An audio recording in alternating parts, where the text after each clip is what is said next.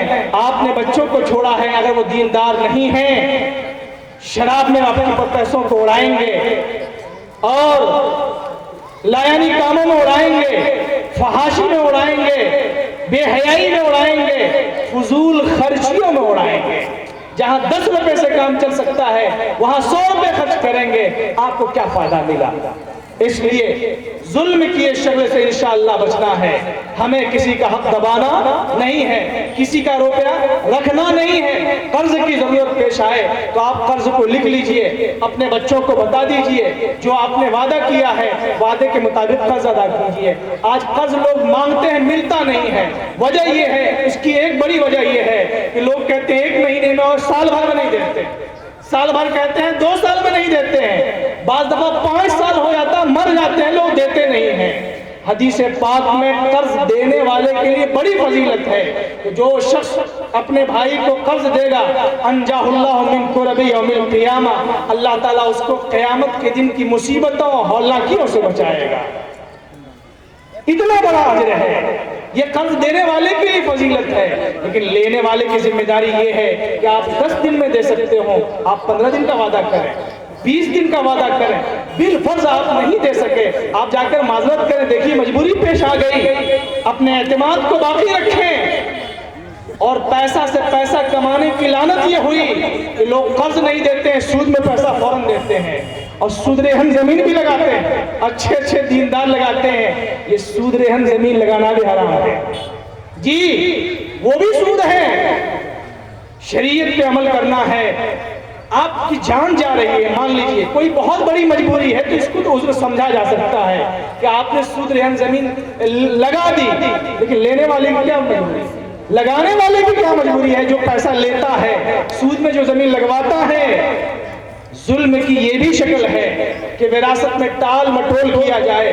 اس لیے عہد کریں انشاءاللہ العزیز کہ ہم اپنے بھائیوں کو, اپنے بہنوں کو بلا کر جلد از جلد حق دیں گے. انشاءاللہ کہیے بھائیوں کے درمیان حصہ کریں گے جی. جعفر ابن برمک یہ اس زمانے میں وزیر تھے عباسی خلافت میں. مسلمانوں کی جو خلافت چلی ہے خلافت راشدہ ہے, اس کے بعد خلافت بنو امیہ ہے, پھر خلافت بنو عباسیہ ہے, پھر وہ خلافت چلتے چلتے بغداد ہوتے ہوئے ترکی تک پہنچی اور کمال اتاترک نے اس کو ختم کر دیا ہمیشہ کے لیے جی. ترکی ابھی جو آپ ملک سن رہے ہیں وہاں ایک کمبخت پیدا ہوا تھا کمال اتاترک, انگریز کا وہ ایجنٹ تھا.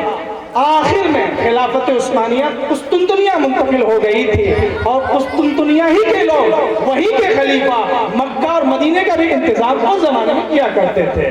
لیکن کمال اتاترک جب وہاں کا وزیر اعظم ہوا, سب سے پہلا کام انگریزوں کے اشارے پر اس نے یہ کیا کہ اسلامی خلافت کا خاتمہ کر دیا.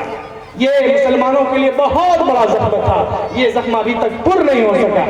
اللہ چاہے اسباب پیدا کر دے اور پر ہو جائے, کچھ آثار نظر آ رہے ہیں. خیر, تو خلافت بنو عباسیہ میں ایک وزیر تھا جس کا نام تھا جعفر ابن برمک. یہ برمک پورا خاندان چلا ہے, کئی نسل تک یہ لوگ وزیر رہے ہیں. بادشاہ ہوتا تھا, ان کے ساتھ وزیر ہوتا تھا. ایک زمانہ ایسا آیا کہ یہ خالد ابن برمک باپ بیٹے دونوں جیل میں بند ہو گئے. تو بیٹے نے کہا یا ابتی, ابا جان, بعد العز سرنا فی الحبس, عزت کے بعد ہم لوگ قید و بند سے گزر گئے, آج جیل کی سلاخوں میں ہیں. پہلے ہم بادشاہ کے وزیر ہوا کرتے تھے, یہ کیا حالت ہو گئی؟ تو باپ نے کہا یا بنیا, اے میرے بیٹے, دعوت المظلوم سرت بلیل, مظلوم کی آہو بکا, اس کی بددعا راتوں رات چلتی رہی. غفلنا عنہا, ہم اس سے بے خبر رہے, ہم عیش و عشرت میں ڈوبے رہے, بادشاہ کی خوشامد کرتے رہے اور اس کو بتاتے رہے کہ عوام کو کیسے الجھایا جائے, ان کو کیسے پھنسایا جائے, کیسے اپنے ماتحت کیا جائے. مظلوم کی آہو بکا آسمان کو چیرتے ہوئے بارگاہ رب العزت میں پہنچ گئی. غفلنا عنہا, ہم اس سے بے خبر رہے. ولم یغفر اللہ عنہا, اللہ تو اس سے بے خبر نہیں تھا.